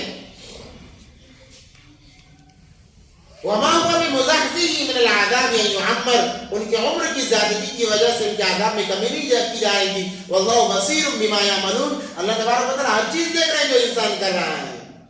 اور اس کے بعد میں تذکر آ رہا ہے جبرائیل امین کے متعلق. وہ کہتے ہیں کہ اللہ کے نبی، جیسے میں نے واقعہ حدیث بیان کی کہ آپ کے پاس وہی جبرائیل لاتے ہیں، اس لیے ہم آپ کو نہیں مانتے. کیوں؟ اس لیے کہ ہمارے باپ دادا کو انہی کے ذریعے سے عذاب نازل ہوا ہے، تو یہ تو ہمارے دشمن ہو گئے. اگر آپ یہ دعویٰ کریں کہ وہی لانے والے میکائیل علیہ السلام ہیں، کیونکہ وہ رحمت کے فرشتے ہیں، ہمیشہ روزی کی ذمہ داری ان کے اوپر ہے، وہ ہمارے لیے وقت وقت پر بارش برساتے ہیں، رحمت والے فرشتے ہیں. اگر آپ کے پاس وہی لانے والے فرشتے میکائیل ہیں تو ہم آپ کو نبی ماننے کے لیے تیار ہیں. تو اللہ فرما رہے ہیں قل من کان، آپ کہہ دیجیے ان لوگوں سے، من کان عدوا لجبریل، جو جبرائیل کا دشمن، فإنه نزله على قلبك، جبرائیل سے کیا دشمنی ہے؟ وہ تو امانت دار ہیں، فإنه نزله على قلبك، انہوں نے تو نبی پاک صلی اللہ علیہ وسلم کے دل پر القاء کیا ہے، باتوں کو پہنچایا، وحی کو پہنچایا بإذن اللہ کے حکم کی وجہ سے. جبرائیل کی بھی یہ اوقات نہیں ہے، وہ اس قابل نہیں ہے کہ اللہ کے علاوہ کوئی بات لا کر نبی پاک صلی اللہ علیہ وسلم کے سینے پر اتار دیں. جو بھی چیز لاتے وہ امانت سمجھ کر، امانت دار بن کر لاتے نبی پاک صلی اللہ علیہ وسلم کے دل پہ اتارتے. مصدقا لما بین یدیہ، اور وہ سچائی ہے تمہارے درمیان میں، یہ نہیں کہ وہ جھوٹی باتیں لا کر ڈال رہے ہیں. وَهُدًى وَبُشْرَىٰ لِلْمُؤْمِنِينَ، اور اس کے اندر ہدایت ہے، خوشخبری ہے مومنین کے لیے. من کان عدوا لجبریل وملائکتہ، جو من کان عدوا للہ وملائکتہ ورسلہ وجبریل ومیکال فإن اللہ عدو للکافرین. اور جو اللہ کا دشمن ہو، ملائک کا دشمن ہو، رسولوں کا دشمن ہو، اور فرشتوں میں جبرائیل کا، میکائیل کا، فإن اللہ عدو للکافرین، وہ گویا کہ اللہ سے دشمنی کر رہا ہے. نبی سے دشمنی کرنا اللہ سے دشمنی کرنا ہے. نبی کو ستانا کوئی اللہ کو ستانا ہے. اسی لیے نبی پاک صلی اللہ علیہ وسلم نے فرمایا العلماء ورثۃ الانبیاء، انبیاء میرے وارثین ہیں. جو علماء کو ستائے گا وہ مجھے ستائے گا، اور جو مجھے ستائے گا وہ اللہ کو ستائے گا. جسے اللہ نے کہا جو جبرائیل کو ستائے گا وہ نبی کو ستائے گا، جو نبی کو ستائے گا وہ مجھے ستائے گا. یا نبی پاک نے فرمایا جو مجھے ستائے گا وہ جبرائیل کو، جو جبرائیل کو ستائے گا وہ اللہ کو ستائے گا. تو یہ تعلقات جوڑے ہیں، اسی لیے ان کی قدر کرنی چاہیے. من کان عدوا للہ وملائکتہ ورسلہ وجبریل ومیکال فإن اللہ عدو للکافرین وَلَقَدْ أَنزَلْنَا إِلَيْكَ آیَاتٍ بَيِّنَاتٍ، اور تحقیق کہ ہم نے نشانیوں کو اتارا تمہاری طرف. وَمَا يَكْفُرُ بِهَا، اور انکار نہیں کرتے اِلَّا الْفَاسِقُونَ، انکار کرنے والے بس فاسق ہیں. جب لوگوں کے سامنے حدیث بیان کی جاتی ہے کہ علماء انبیاء کے وارث ہیں، ان کو ستانا نبی کو ستانا ہے، تو کہتے ہیں ہم مانتے نہیں ہیں. کیا کہتے ہیں کہ بھائی ہم مانتے نہیں، یہ کیسے نبی کے وارث ہو جائیں گے، یہ فلاں غلط کام کرتے ہیں، فلاں غلط کام کرتے ہیں. تو یہ بہانے بازی کرتے ہیں. اللہ نے جن چیزوں میں کہا کہ خاموش رہو تو ہمیں خاموش رہنا ہے. زبان درازی کریں گے تو پھر ہم گمراہ ہو جائیں گے. تو اللہ نے فرمایا کہ وما یکفر بہا، انکار نہیں کرتے الا الفاسقون، ایسا کرنے والے تو فاسق ہیں. اور ان لوگوں کے کہنے سے کہ ہم اس چیز کو نہیں مانتے، اس چیز کو نہیں مانتے، ہم اس کو ماننے والے نہیں، ان کے یہ کہنے سے وہ چیز بدل تو نہیں جائے گی.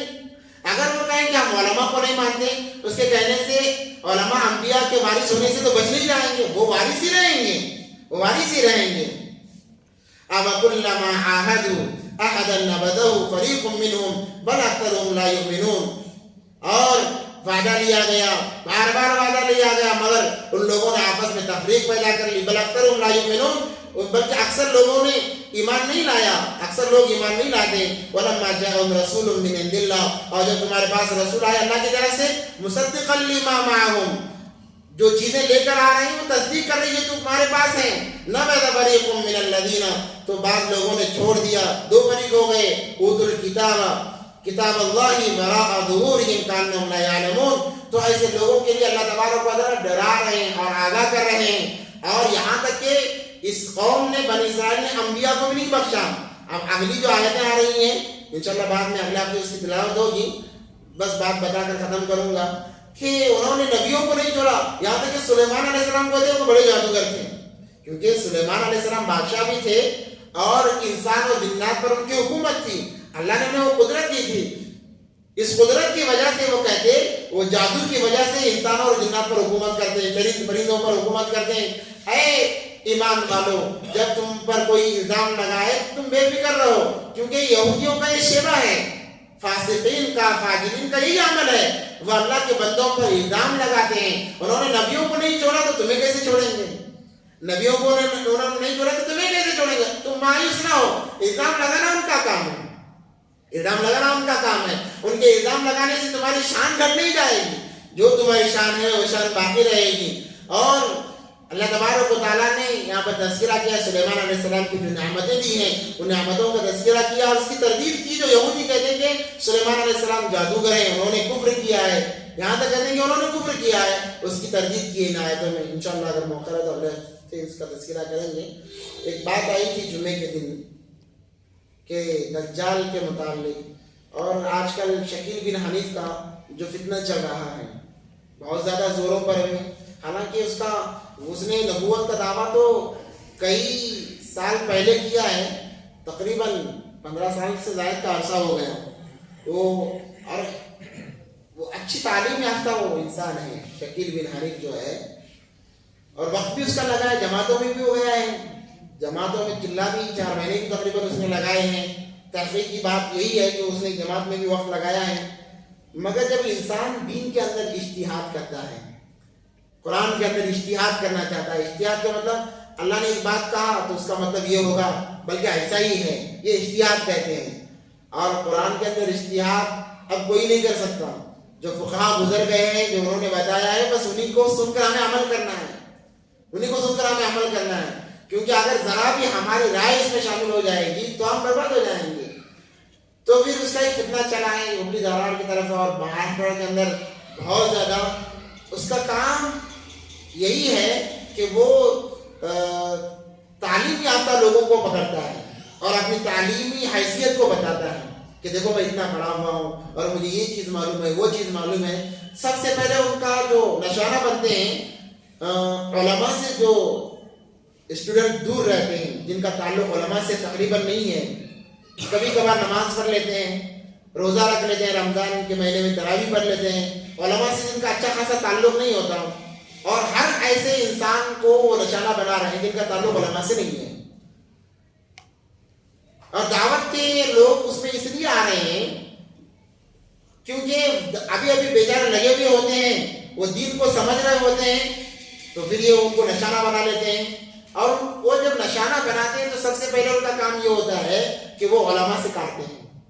ان کے کاٹنے کا طریقہ یہ ہوتا ہے کہ وہ کہتے ہیں کہ دیکھو قیامت آنے والی ہے. پہلے دین کی باتیں کریں گے، اپنی تعلیم کی حیثیت بتائیں گے، ہم نے اتنا پڑھا، یہ پڑھا ہے، وہ پڑھا ہے، قرآن پڑھا ہے، حدیث پڑھا ہے، تمام چیزیں بتائیں گے. اور نماز کی دین کی باتیں کریں گے تاکہ سامنے والا یہ سمجھے کہ ماشاءاللہ یہ دنیاوی تعلیم بھی اتنی پڑھی ہے، پڑھا ہوا ہے، اور دین کے بارے میں بھی اتنا جانتا ہے. جب مانوس ہو جائے گا، 10 میں سے اگر 1-2 مانوس ہو جائیں گے تو 8 کو الگ کر دیتے ہیں، 2 پر فوکس کرتے ہیں اور کہتے ہیں کہ دیکھو قیامت آنے والی ہے، دجال آئے گا، اور دجال آ کر یہ فتنہ برپا کرے گا، وہ کرے گا، یہ ڈرائیں گے قیامت کے احادیث بتا کر. حالانکہ دجال آئے گا، فتنہ بہت بڑا فتنہ ہے، اور ہر نبی نے دجال کے فتنے سے ڈرایا ہے. ہر نبی نے، آدم علیہ السلام سے لے کر نبی پاک صلی اللہ علیہ وسلم تک جتنے انبیاء آئے ہیں، ہر نبی نے دجال کے فتنے سے امت کو ڈرایا ہے. تو وہ کہیں گے دیکھو آج کل کے علماء کو کچھ بھی معلوم نہیں ہے، وہ پڑھتے بھی ہیں 10-15 سال تو بس قرآن نماز کے متعلق، روزے کے متعلق، حج زکوٰۃ اسی کے متعلق پڑھتے ہیں، اور جو پڑھیں گے وہی بتائیں گے. وہ پوچھتے ہیں کہ کیا تم نے کبھی کسی بیان میں دجال کا تذکرہ سنا ہے؟ قیامت کے متعلق کیا کیا نشانیاں ہیں قیامت کی، وہ نشانیوں کو تم نے سنا ہے؟ وہ کہے گا، وہ جاتا ہی ہے آخر میں تو کہے گا میں نے نہیں سنا ہے. تو یہ مہرا بن جائے گا کہ دیکھو ان کو کچھ آتا ہی نہیں ہے. تو ایسا معلوم کرائیں گے کہ علماء کو کچھ بھی معلوم نہیں ہے. کیوں؟ اس لیے کہ اگر جب وہ اپنی بات چھیڑیں گے تو پوچھنے کے لیے وہ علماء کے پاس جائیں گے.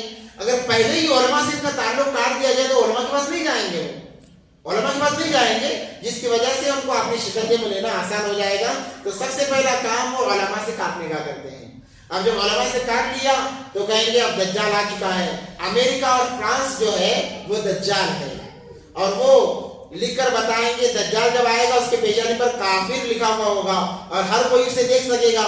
امریکہ اور فرانس کو اردو میں لکھ کر بتائیں گے دیکھو اس میں سے کافر نکلتا ہے. تو یہی امریکہ اور فرانس ہی دجال ہے. 2 ملکوں کو جوڑ کر کہیں گے یہی دجال ہے. اور اس کی ایک آنکھ ہوگی، سیٹلائٹ جو ہے وہ کہیں گے وہ ایک آنکھ ہے دجال کی. بس ایسے ایسی چیزیں بتا کر وہ اپنے شکنجے میں لیں گے. اور اس کے بعد کہیں گے اس کو ختم کرنے کے لیے امام مہدی آئیں گے، امام مہدی کی فضیلت بتائیں گے، اور عیسیٰ علیہ السلام آئیں گے اور آ کر ان کو ختم کریں گے. اور اچھا وہ کہے گا کب آئیں گے؟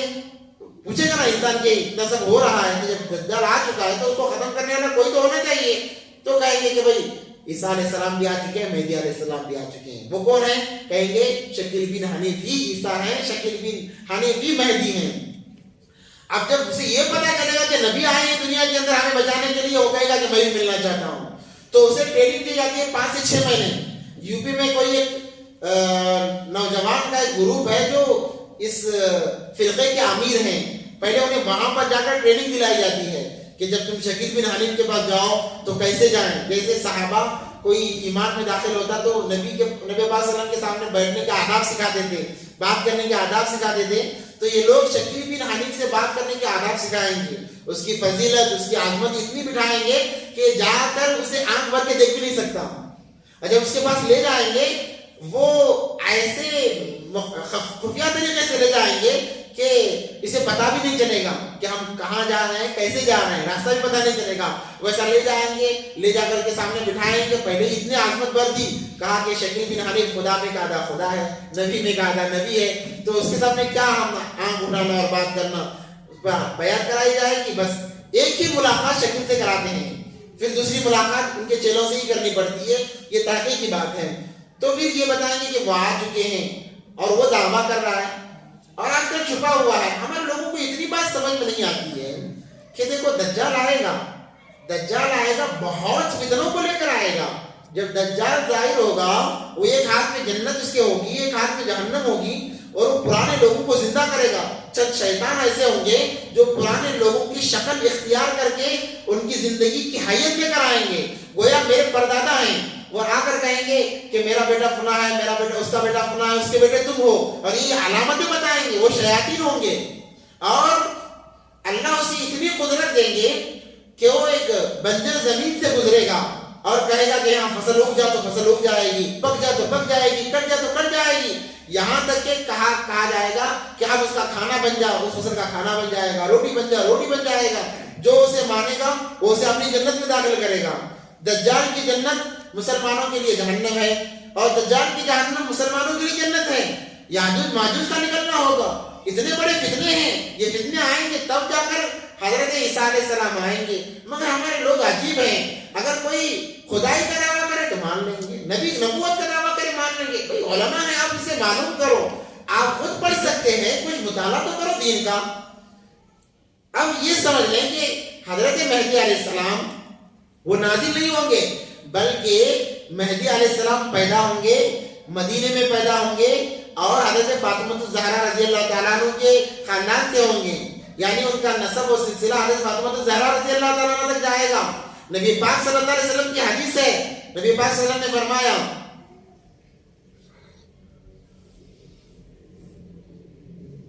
کہ مہدی جو آئیں گے وہ مہدی, ان کا نام میرے نام پر ہوگا.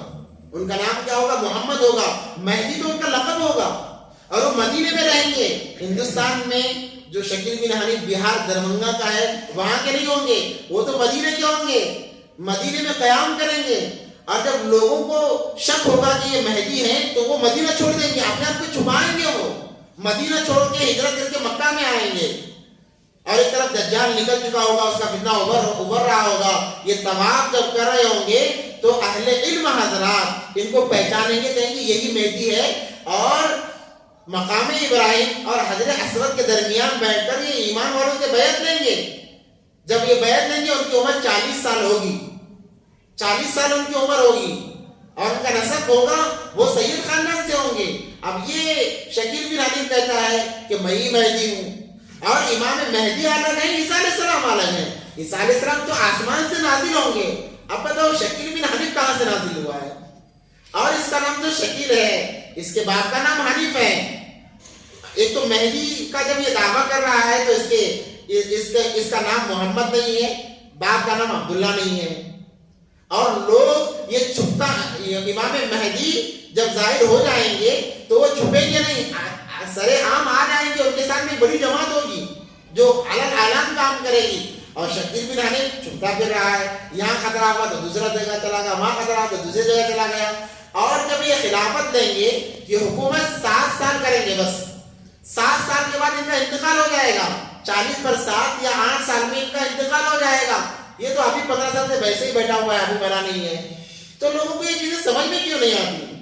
اور حدیث سے یہ چیزیں ثابت ہیں, یہ نہیں کہ بس یہ ایسی ہی بات ہے, بلکہ حدیث سے یہ چیزیں ثابت ہیں. جب یہ مہدی کا دعویٰ کر رہا ہے تو بالکل جھوٹا ہے, کیونکہ اس کا نام محمد نہیں ہے, اور اس کے باپ کا نام عبداللہ نہیں ہے, اور اس کا خاندان نبی کا خاندان نہیں ہے, اور یہ مدینے والا نہیں ہے, یہ تو بہار والا ہے. یہ تو بہار والا وہ دربھنگا کا ہے, سمجھ آ رہا ہے؟ تو اس میں تو جھوٹا ہو گیا. اب آپ کہتا ہے کہ اس نے پہلے مہدی کا دعویٰ کیا, چند سال کے بعد میں جب دیکھا کہ لوگ آ رہے ہیں تو اس نے کہا میں ہی عیسیٰ ہوں. اور دربھنگا کے اندر ایک مسجد ہے, کونی مسجد جسے کہتے ہیں, اس کا سفید مینار ہے. اس کمبخت نے ہی پینٹ کرایا ہوگا سفید مینار کو اس کمبخت نے ہی پینٹ کرایا ہے سفید, اور کہا کہ بس یہی مشرق کی جانب وہ مینارہ ہے. تو کہتا ہے کہ نبی صلی اللہ علیہ وسلم کا فرمان ہے, نبی صلی اللہ علیہ وسلم کا فرمان ہے کہ دمشق کی جامعہ مسجد کے جو مشرق کی جانب میں مینارہ ہے وہاں پر اتریں گے. یہ دیکھو اس زمانے میں تو پورا بٹا ہوا نہیں تھا, اب بٹا ہوا ہے, ورنہ پہلے دمشق دلی میں ہی تھا. کیا کہتا ہے, عجیب لوگ ہیں ہمارے, دمشق کس میں تھا؟ دلی میں ہی تھا. تو یہ مینارہ ہے. تو نازل ہونے سے مراد یہ ہے, نازل ہونا ہی نہیں ہے. وہ لوگ جب ہم کہتے ہیں کہ نازل ہوں گے, اتریں گے سیڑھی کے ذریعے سے, انہیں اتارنے جائے وہ مذاق اڑاتے ہیں. وہ اس لیے کہ شکیل بن حنیف نے کہا ہے کہ نازل ہونے سے مراد بس سے بھی اترنا ہو سکتا ہے, کسی جگہ سے آنا بھی ہو سکتا ہے, گھوڑے یا گدھے پہ سے بھی اترنا ہو سکتا ہے, تو یہ گدھے پہ سے اترا ہے. شکیل بن حنیف کس پہ سے اترا ہے؟ گدھے پہ سے اترا ہے. تو یہ علامتیں بتاتا ہے. اور ایک حدیث ہے ابن ماجہ کی, لا مہدی الا عیسیٰ, وہ ٹکڑا حدیث کا کہ مہدی نہیں ہے مگر عیسیٰ. اس کا اگلا حصہ بھی چھوڑ دیا, پچھلا حصہ بھی چھوڑ دیا, اس کا اگلا حصہ بھی چھوڑ دیا, پچھلا حصہ بھی چھوڑ دیا. اور کہتا ہے کہ دیکھو مرزا غلام احمد قادیانی ملعون, وہ بھی نبوت کا دعویٰ کیا, اس نے بھی کسی حدیث کو نشانہ بنایا کہ دیکھو نبی نے خود فرمایا کہ مہدی عیسیٰ ہوں گے. ارے جب کچھ عربی پڑھنا لکھنا نہیں آتا ہے تو خاموش بیٹھو, کہو کیا انگوٹھا چھاپ ہے, کیا ملے وہ لگا لینا. ایک عجیب مزاج ہے. تو ملعون, تو یہ بھی وہی کام کر رہا ہے, یہ ملعون بن گیا. اب کہتا ہے کہ حدیث سے ثابت ہے, میری نبوت حدیث سے ثابت ہے. وہ حدیث سے ثابت کرتا ہے کہ مہدی عیسیٰ, عیسائی مہدی ہیں. حالانکہ اس کے علاوہ ہزاروں حدیثیں ایسی, سینکڑوں حدیثیں ایسی ہیں کہ عیسیٰ علیہ السلام الگ ہے, مہدی علیہ السلام تو پیدا ہوں گے, ان کا خاندان بتا دیا گیا, عیسیٰ علیہ السلام نازل ہوں گے. مہدی کے معاملے میں جھوٹا ہو گیا. اب جب عیسیٰ علیہ السلام کا معاملہ ہو گیا, وہ تو آسمان سے نازل ہوں گے, تو آسمان سے نازل نہیں ہوا ہے, اور وہ دمشق کی جامع مسجد میں نازل ہوں گے. دمشق کی جامع مسجد میں وہ نازل ہوں گے. اس وقت میں امام مہدی نماز پڑھانے کے قریب ہوں گے, اقامت ہو رہی ہوگی. اب یہ جب اترا ہے گدھے پہ سے, تو کس مسجد میں اقامت ہو رہی تھی؟ کسی مسجد میں اقامت نہیں ہو رہی تھی. اور امام مہدی امامت کریں گے, اس سے مسجد کے قریب بھی اگر یہ بھٹکے گا تو اسے مار دیا جائے گا. مسجد کے قریب بھی اگر بھٹکے گا تو اسے مار دیا جائے گا. اور اس زمانے میں فتنے زوروں پر ہوں گے, اور ان کی وجہ سے فتنے ختم ہوں گے. اب بتاؤ, یہ 15 سال ہو گیا کم وقت نکل کے, فتنے اور بڑھ رہے ہیں. ہم تو سوچتے ہیں کہ یہ جب سے آیا ہے تب سے مودی کو اور موقع ملا ہے لوگوں کو پریشان کرنے کا. یہ کم وقت جب سے نبوت کا دعویٰ کیا ہے, اس کو اور موقع ملا ہے. فتنے تو بڑھ رہے ہیں, ختم نہیں ہو رہے. اور وہ 7 سال کے بعد 7 سال ایسی حکومت کریں گے, پورا اسلامی نظام قائم کریں گے. اب بتاؤ اسلامی نظام کہاں ہے؟ اسلام نظام کہاں, بلکہ اسلامیت تو ختم ہوتی جا رہی ہے. اور 7 سال کے بعد ان کی موت ہو جائے گی. اگر مہدی تھا تو مر جانا چاہیے تھا. اور اگر عیسیٰ علیہ السلام ہے, عیسیٰ علیہ السلام یہ اپنے آپ کو بتا رہا ہے, تو پھر اس کو ہونا چاہیے وہاں پر. اور عیسیٰ علیہ السلام دجال کو قتل کریں گے. ابھی کس سے لڑ رہا ہے؟ کون دجال ہے اس کے سامنے؟ کوئی نہیں ہے, خود چھپا ہوا ہے. جب نکلے گا تو اسی کے لالے پڑ جائیں گے جان کے. تو نہ دجال کو قتل کر رہا ہے, نہ حق کو عام کر رہا ہے. اور عیسیٰ علیہ السلام کا جب زمانہ ہوگا, پوری دینداری, اور عیسیٰ علیہ السلام سے یہ حدیث سے ثابت ہے کہ اللہ ان کے اندر یہ دیں گے, وہ مدینے یا مکہ میں کھڑے ہو کر یا جہاں پر بھی کھڑے ہو کر لمبی سانس لیں گے, سانس لے کر سانس چھوڑیں گے, ان کی سانس مشرق سے مغرب تک جائے گی. جو ان کی سانس کو سونگے گا, یہودی ہو عیسائی, تمام کے تمام ختم ہو جائیں گے. غیر تمام کے تمام بے ایمان مر جائیں گے. پوری دنیا کے اندر بس ایمان والے باقی رہیں گے.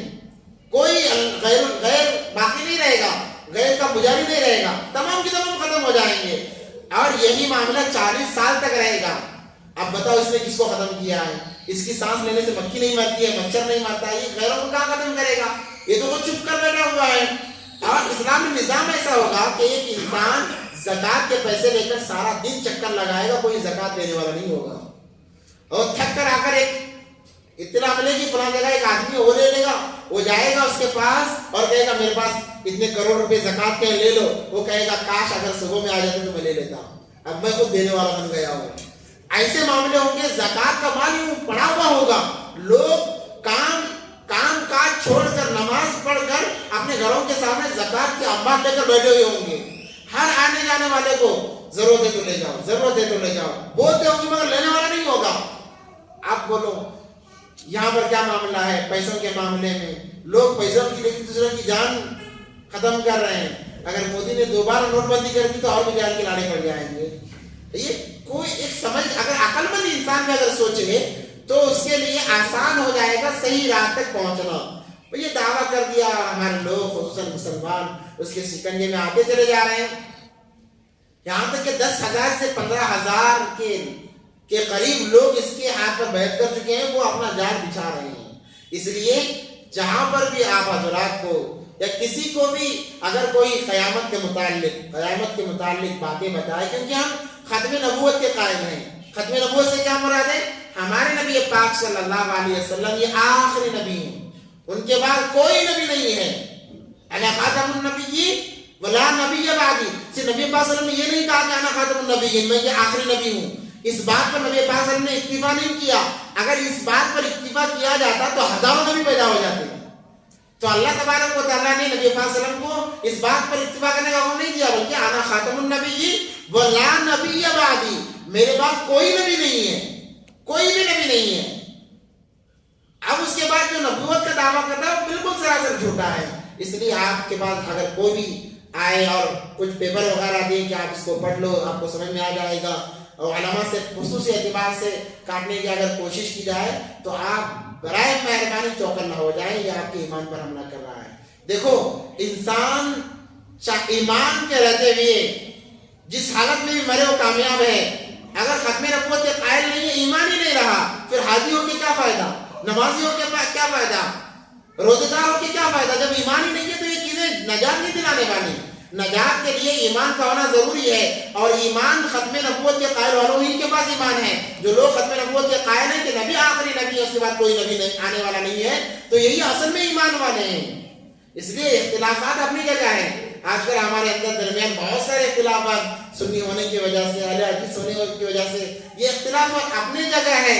ایمان کا بچانا سنیوں پر بھی اتنا ہی فرض ہے جتنا بریلیوں پر فرض ہے، بریلیوں پر اتنا ہی فرض ہے جتنا دیوبندیوں پر فرض ہے، دیوبندیوں پر بھی اتنا ہی فرض ہے جتنا اہل حدیث پر فرض ہے. ایمان کا وزن ہر ایک پر فرض ہے. اختلافات اپنی جگہ ہیں، وہ اپنی جگہ رہیں گے. اس کا مطلب یہ نہیں کہ ہم فلاں کو کافر فلاں کافر کہتے پھرے. اپنے ایمان کے بچانے کی فکر یہ کرنا ہے. اگر کوئی ویسے چانس، اور دوسری بات یہ معلوم پڑی کہ وہ جادو کر رہے ہیں، جادو کرتے ہیں جس سے وہ ان کو گمان ہوتا ہے کہ ہمارے شکنجے میں آنے والا ہے، تو اس میں ایسا جادو چلاتے ہیں کہ ان کی باتوں کے علاوہ ان کے لوگ کسی اور کی بات سمجھنے کے لیے تیار ہی نہیں ہوتے. جتنے لوگوں کو بھی پکڑا گیا ہے نا، ان کو لاکھ سمجھایا جا رہا ہے، وہ کہتے ہیں کہ ہم ماننے والے نہیں، ہم شکیل بن حنیف کوئی نبی مانتے ہیں. تو یہ ان کی کیفیت ہے. اس لیے چوکن نہ رہیں. قرب قیامت کے قریب لوگوں کا، اور یہ یہودیت کی چال ہے کہ وہ علماء سے عوام کو توڑنا چاہتے ہیں، یعنی باپ کو بچوں سے الگ کرنا چاہتے ہیں. ان کا منصوبہ ہے. کیوں؟ دجال کے ساتھ یہی فرقہ ہوگا یہودیت کا، جو دجال کو ہر چیز فراہم کریں گے. یہاں تک کہ دجال کے پاس وہ ہم تمام کا ریکارڈ جمع کر کے دیں گے. ہر ایک کا ریکارڈ اس کے پاس ہوگا کہ کون سا انسان، اب جو یہ 5G 6G جو بھی چل رہا ہے یہودیوں کی طرف سے آ رہا ہے. ان کا منشا یہی ہے کہ ہر انسان ان کی نظروں میں رہے، کون کب کہاں جا رہا ہے. یہ موبائل ہمارے پاس آ گیا، اور موبائل کے ذریعے اب یہاں تک بھی یہ فیوچر سوچ کر رکھے ہیں. تحقیق کیونکہ علماء کرتے ہیں کہ اب ایسا بھی آنے والا ہے کہ انسان سوچے گا کہ مجھے یہ کرنا ہے، موبائل سے بتا دے گا تو کیا سوچ رہا ہے، وہ بتا دے گا اسے. اتنا فاسٹ جائے گا زمانہ. اور یہ تمام ڈیٹا جو ہے وہ دجال کو فراہم کیا جائے گا. دجال جہاں نازل ہونے والا ہے وہاں پر ایک عالیشان ایک ایئرپورٹ بنا دیا گیا ہے، اور ایسے طیارے تیار کیے گئے ہیں. دجال ایک وقت میں پوری دنیا پھرے گا، اور وہ ایسے طیارے یعنی ایسے ہوائی جہاز تیار کر رہے ہیں جو ایک وقت میں پوری دنیا گھوم کر آئیں. یہ تمام یہودیوں کی چال ہے، اور ان کی چال یہی ہے کہ لوگ عوام علماء سے کٹ جائے، باپ بیٹوں سے جدا ہو جائے. اس لیے یہ تمام اسکیمیں فلاں چیزیں آ رہی، تو ہمیں تو کرنا رہنا ہے. ہمارا تعلق علماء سے باقی رہے، وہ جیسے بھی ہیں ہمارا تعلق علماء سے باقی رہے. اسی کے اندر نجات ہے. اگر علماء سے تعلق کر جائے گا تو ظاہر سی بات ہے کسی سے نہ کسی تعلق کا جڑ جائے گا. شیطان ایسے ہی نہیں جوڑے گا. اگر بیوی عورت سے خلا لے لیتی ہے، تعلق کر لیتی ہے، تو اس کا تعلق کسی سے جڑ کر ہی رہے گا. کسی سے تعلق کو جوڑنے ہی کے لیے طلاق لے رہی ہے. ایسا نہیں کہ وہ ایسی اکیلی زندگی گزارے گی، بلکہ ایک جگہ سے تعلق کو کاٹ کر دوسری جگہ سے تعلق جوڑنے کے لیے وہ تعلق کاٹ رہی ہے.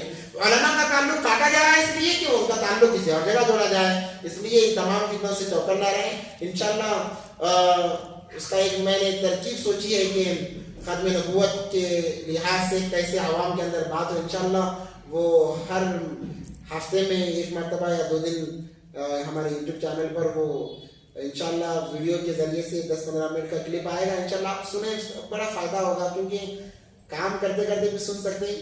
جو چیزیں ہمارے ایمان کو تقویت پہنچانے والی ہوں، ایمان کو بچانے والی ہوں، ان کا سننے کے لیے وقت نکالنا بھی عبادت ہے. اللہ سے دعا ہے کہ اللہ تمام کی باتوں پر عمل کی توفیق عطا فرمائے. سوال کچھ کرنا ہے کسی کو؟ اللهم لك الحمد لك الشكر يا الله. اللهم صل على سيدنا محمد وعلى ال سيدنا محمد وبارك وسلم. اللهم انك عفو كريم تحب العفو فاعف عنا يا رحيم. اللہ ہم تمام کے غلام کو معاف فرما، خطا سے درگزر فرما. اے اللہ اس مجلس کو کامیابی سے نواز دیں. یا اللہ بڑی دیر سے تیرے کلام پاک کو سنتے. اے اللہ بیٹھے ہیں سناتے بیٹھے ہیں، ہمارے بیٹھنے کو اے اللہ کہنے کو سنانے کو سننے کو اللہ تمام کو قبول فرما. اے اللہ خیر کے ساتھ معاملے فرما. اے اللہ جو کچھ اس کے اندر زیادتیاں ہوئی ہیں، کمیاں ہوئی ہیں، اللہ تو بہتر جاننے والا ہے. ہم تیرے قرآن کا حق ادا نہیں کر سکتے، تیرے دین کا حق ادا نہیں کر سکتے، ہم تو کمزور ہیں. اللہ ہم نے کوشش کی ہے، اللہ اس کوشش کو قبولیت سے نواز دیں.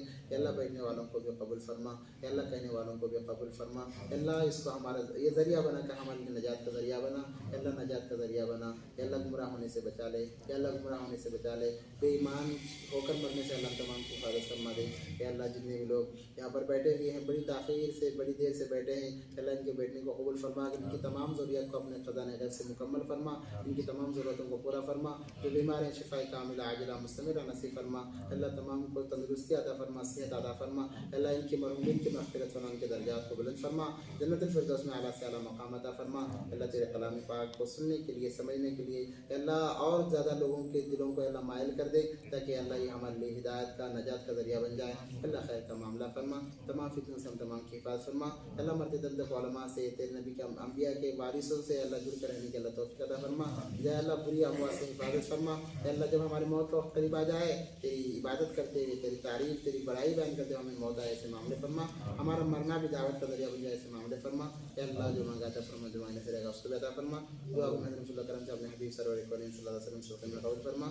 آمین یا رب العالمین برحمتک یا ارحم الراحمین والحمد للہ رب العالمین.